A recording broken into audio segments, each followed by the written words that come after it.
Сега сме у Гобустан.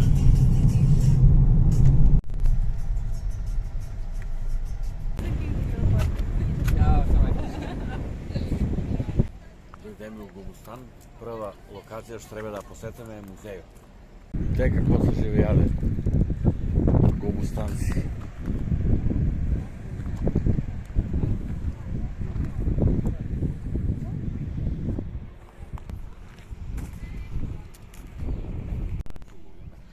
Еве еден гобустанец, ама вај, ви шо се знае.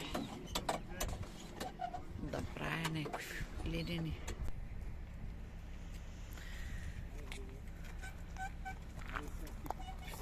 Там садить? На историјата. Одеме и у музејот. Ко прва дестинација тука, у Гобустан.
Да, бе.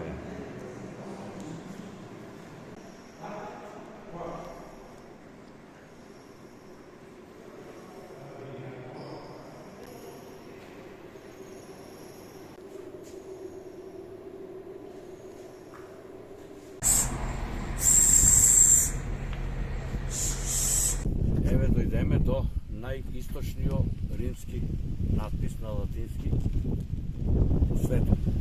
Тоа значи, тоа е доказ дека Азербејџан бил источна граница на Римската империја. И тука е најдалечниот римски надпис, но тоа е вака зачуван.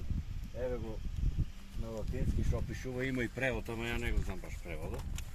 Ама како атракција гледаш зачуван и се.